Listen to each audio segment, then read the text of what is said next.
falling in love with things you probably shouldn't. This is the IKEA effect. You spend 6 hours following instructions written in runic characters by a sadistic Swedish wizard. In the end, you have something that maybe could qualify as a bookshelf.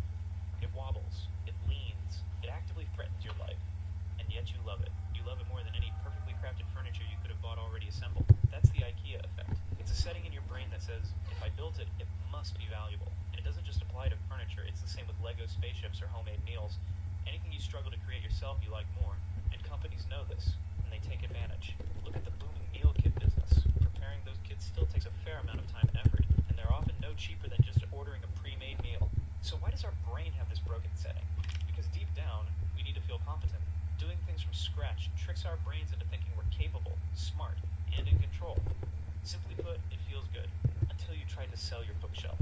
You might think it's worth $100 because it's vintage and rustic, but to everyone else, it's barely worth $5 and a tetanus shot. The IKEA effect doesn't just make us overvalue our creations, it blinds us to the real cost of our time.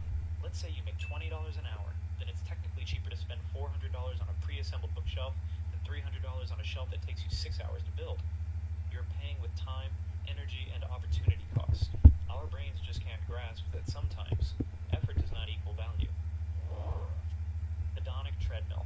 It's a normal day, and a TikToker stops you on the street and asks, how happy are you on a scale 1 to 10? Your answer is 5. You're not really happy, but you're also not really unhappy. Then you get to choose your prize, a mystery gift or a rotten apple. And wow, what a decision. The mystery gift contains $10 million. Turns out it wasn't a TikToker, it was just Mr. Beast in disguise. You're now $10 million richer, and you're 10 out of 10 on the happiness scale. You quit your job, buy a house, a car, and go on lavish vacations. For a while, it feels like you're living the dream, but as the months go by, you get used to it, and the sand on the Italian beach is kind of annoying, and nobody's impressed by your car anymore. You still like your new house, but it needs constant repairs. Months turn to years, and one day you're stopped by another TikToker who asks you, how happy are you on a scale 1 to 10? You answer 5 again, and you realize you're just as happy as before. This is called hedonic treadmill, or hedonic adaptation, and it's the tendency of humans to return to a relatively stable level of happiness despite major life changes. Now this might sound kind of depressing, and you may wonder why your brain has this broken setting, but it works the other way around as well. If you got paralyzed instead of winning those 10 million, you'd obviously be devastated, but over time you would eventually return to a baseline of happiness. This isn't just a thought experiment. In 1978, researchers Brickman, Coates, and Janoff Bullman ran a study comparing 3 groups of people, recent lottery winners, recent paraplegics, and a control group. What they found was exactly what this theory predicts. After the initial emotional shock, positive or negative, each group slowly drifted back toward the same average level of happiness. Other researchers later found that we don't all reset to the same place. Your happiness set point might be higher or lower than someone else's, and this happiness set point is at least partially genetic. So if your brain has the unhappy setting turned on by default, it might just be your parents' fault. So what does this all mean? Does it not matter what we do because our happiness level is already set? Not exactly. The treadmill never stops, but you can slow it down. 3 things that help are variety, gratitude, and choosing better surroundings. Variety keeps your brain on its toes. Practicing gratitude makes you less likely to take things for granted, and choosing better surroundings makes it easier to have good moments, even if your overall set point doesn't dramatically change. In the end, happiness isn't about having more, it's about noticing more. Your brain might be broken, but once you understand how it's wired, you can still win. Effective forecasting error. Even if you did get the perfect brain setting from your parents, you still might mess it up, because your brain has no idea what will make you happy.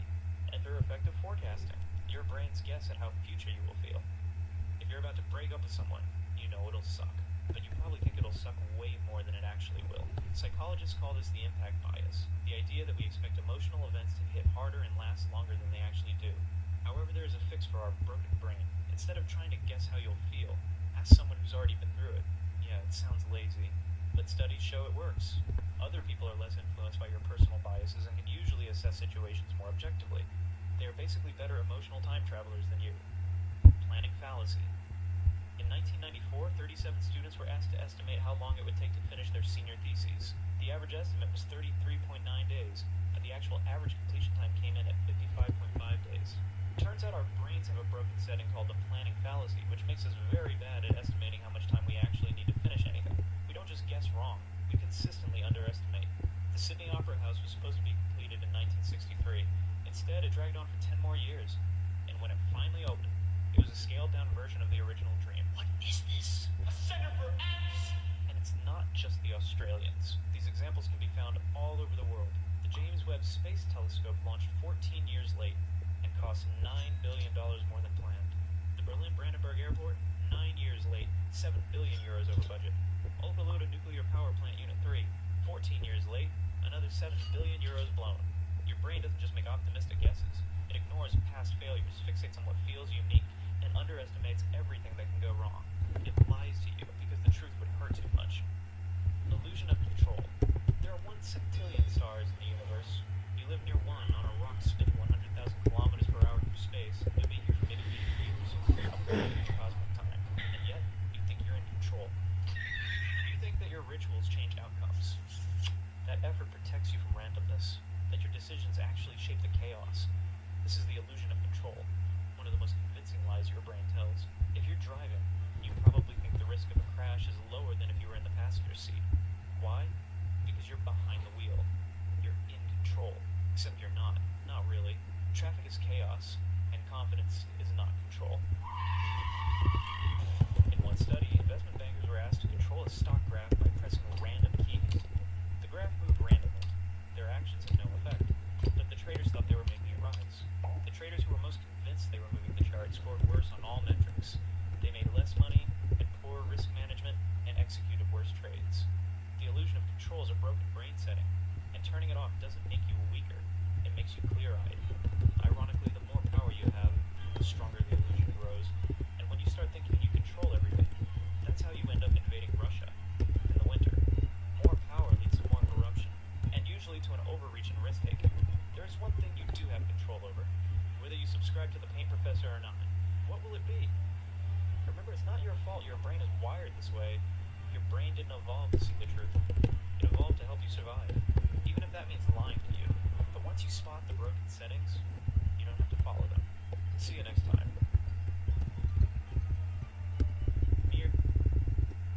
I just woke up and I have promised myself that I will never make such kind of content anymore because I realized how damaging and how dangerous it is.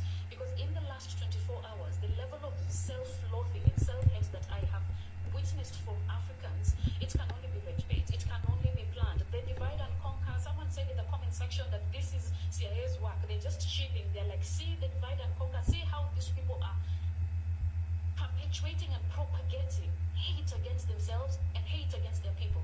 Don't get it wrong. I love God and I understand that there's a supreme being. I understand that God exists. And our people from before practiced certain things that were not nice. They were evil. But by all means, our people were not demonic. Our people were not evil.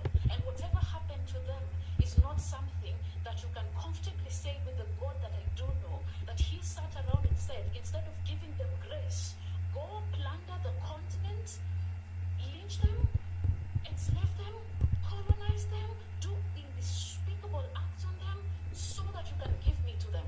I totally refuse to agree. I refuse to agree with that concept. And for those of you who are saying that our people did not see it coming, they did. For those of us who have read history books, especially East Africans, and by the way, I'm pissed off, I'm mad, because this can only be this is very dangerous. Elijah Wanameme from my community, he prophesied, he said he can see a snake that is long enough coming from Mombasa all the way to Uganda. That was attributing to the railway. Then he talked about Chatting to our wonderful Dr. Nikki today. She says hi. So, why is Do gamers really get paid? The answer is absolutely yes. I've been getting paid playing games. But how do you access these games in the physical Play Store? Which pay?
access those apps because with a normal African Play Store, whenever you search those apps, you will see something like they don't exist in your country, these apps are not in your country. But for me, my phone is full of international apps. Okay? It is full of international apps. Actually, I've made money from playing games. And I can give you one legit app. Speed Cash. You can also search for Flip. It is another app that looks like TikTok, but you post videos and you get paid. You watch videos and you get paid. But you cannot access it. You cannot access it in Africa. Why? Because of Web 3.0, whereby apps in Africa won't generate any revenue. They believe that Africa is so poor it cannot generate any revenue. But you need to get that money. You have Wi-Fi, you have internet connection, but you need to access those apps. So how do you go about doing that? That's why I'm here. The only thing you need from me is an email address. You register it on Play Store. It gives you access to all the apps that you need to make money. The only thing you come from me is the Gmail address. Once you register it on the Play Store, it has a USA location already enabled.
my life.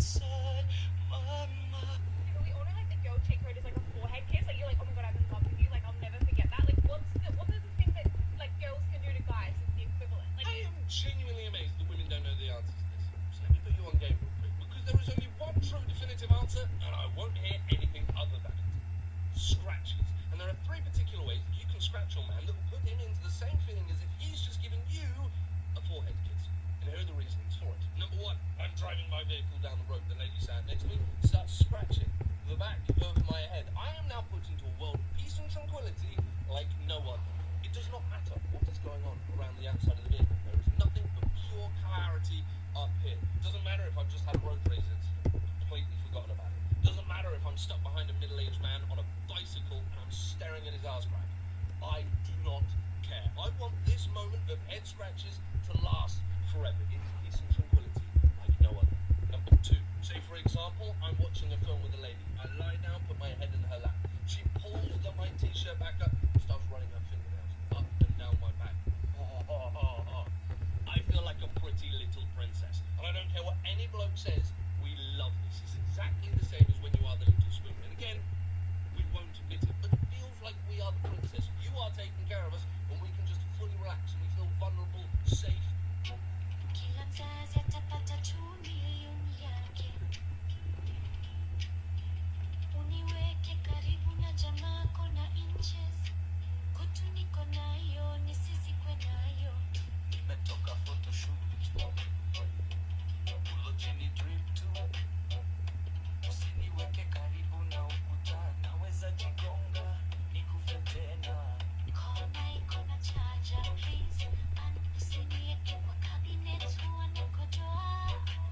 Hukuona space enough, tusiwe kwa wili na kuanga introvert. Niweke kwa dirisha, nione nyashi zikipita. Univalishe gown, nataka nikifika ni surprise mate na da. See you soon, nipake mafuta, huwa naparara sana.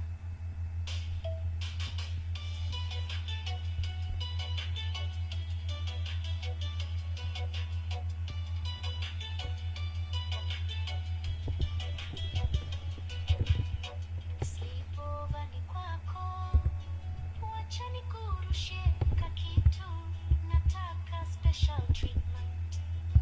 Kini view, avoid eye contact.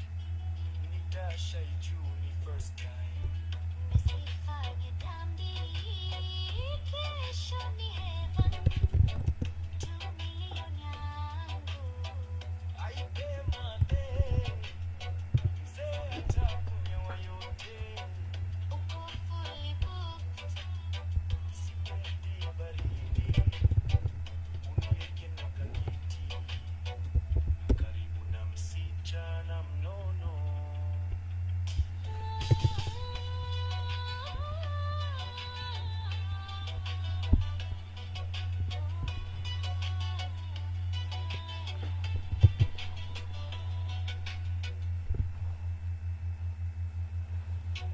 Kila mzazi atapata 2 milioni yake.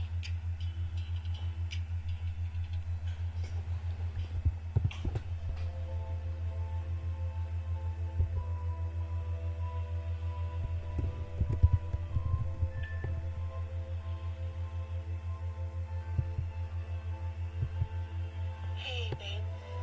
Someone wanted to say hi to you. I didn't say hi. Say I miss you. I got the job. I just need to fill out the paperwork, but I start on Monday. Today's your birthday. Cheers to being left behind.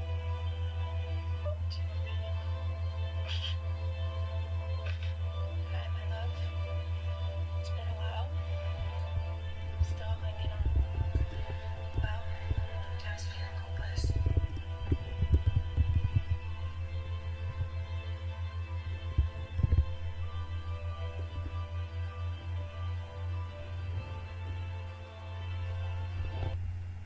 Picture this: powerful Iranian ballistic and hypersonic missiles hurtling towards Israel. Not a memory of a recent past, though, but a true promise. A promise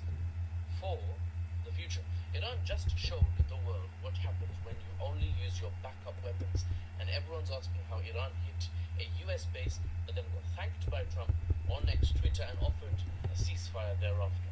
Here's the shocking truth about Iran's missile strategy that nobody's talking about. According to Israel's military sources, Iran began this war with around 3,000 ballistic missiles. Israeli military sources. So, take that with a grain of salt or a bucket. But those same sources increased the estimated number of missiles at one point that Iran has to a claim of 28,000 missiles in their adversary stockpile. So, what number's right, what number's wrong, are any numbers right or wrong, right? Here's the truth that Israel's military analysts know, but the Western media won't share with you. It's not about missile numbers, but the strategy going by in Iran. I'll explain. Evidence now reveals that Iran deliberately chose to fight with their oldest missiles first, front-loading with the old stock.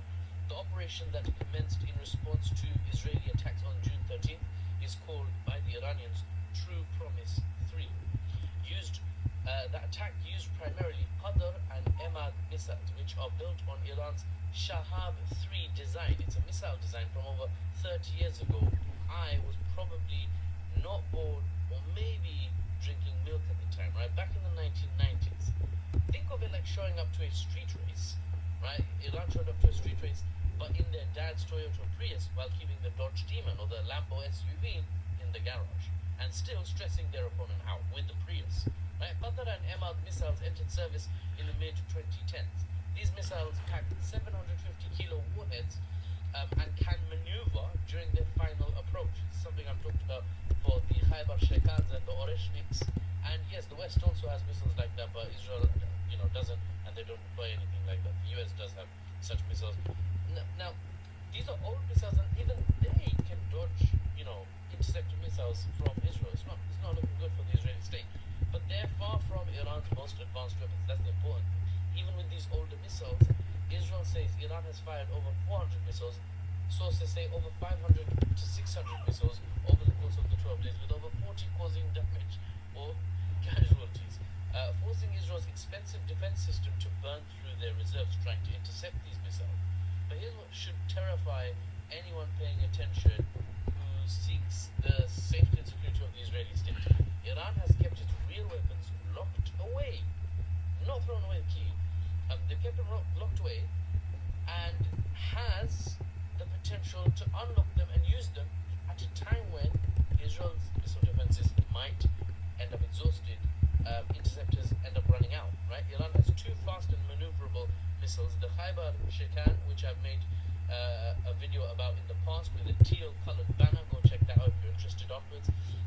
And the Fatah, an ultra-fast hypersonic missile able to reach Mach 13, some claim Mach 50. That's 15 times the speed of sound. If you sit on a hill 3 miles away, your mate's sitting on a hill, and you're like, did you get that missile? The missile will reach your friend 15 times faster than your question of whether or not they got that missile, right? It travels faster than sound.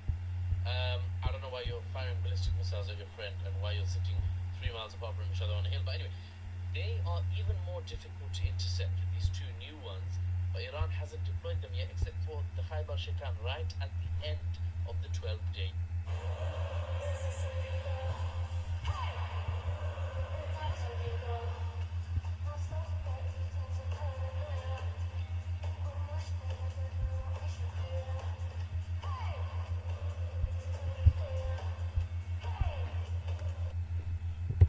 Of your relationship with Richard Gadd, you send him 41,000 emails, 350 voice messages, 744 tweets, 48 Facebook messages, and 106 letters. That's not true. Unajua Wakenya ni watu wagumu sana. Hata tu kucheza game hii inakushinda. Nikawapatia cash keep. And we spent over $2,000 on this 10 by 20, and guys, we hit the jackpot. It might not look special, But wait till you see what's inside. And we haven't even gone through anything or filmed anything. We literally made thousands and thousands of dollars on this unit. I'm only going to show you a few things I saw in the photos before I bought it, but let me show you. I'm going to head back here a little bit, and I'll show you. I haven't gone through any of these boxes or started filming it yet, but I did open the unit and go through a little bit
see all the boxes, guys?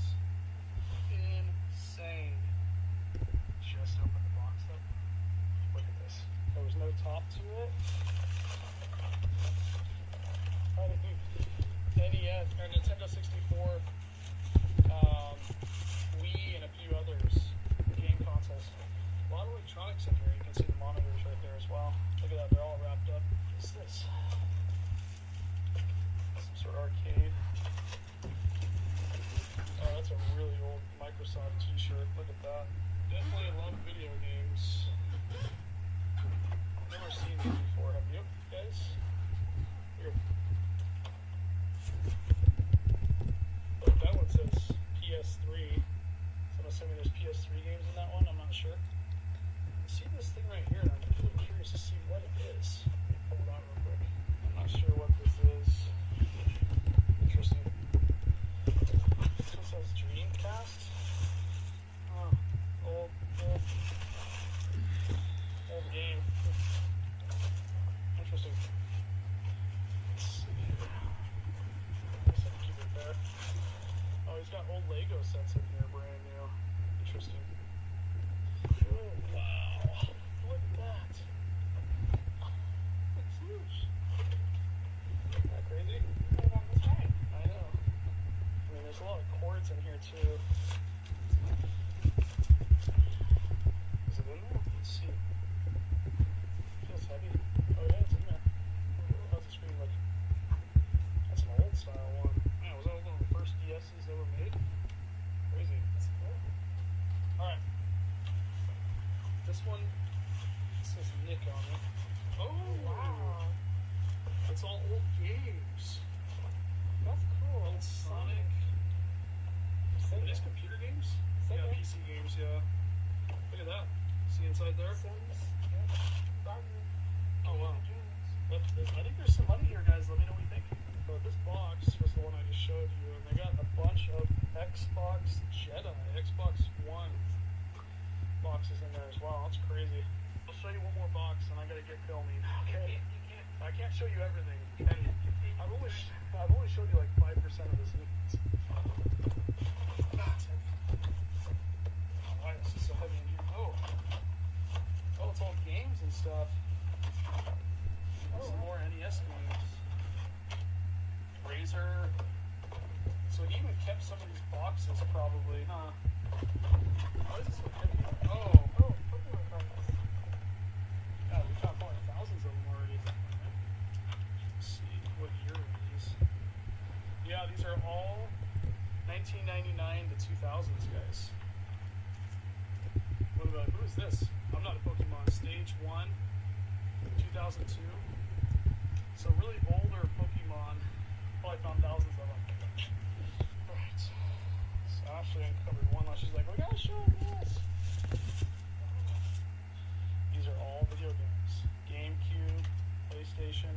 Look how thick that is. These are all vintage video games, computer games, PS2 Final Fantasy games. Oh my gosh. This whole thing is full. Nintendo DS. Check and see if that was in there.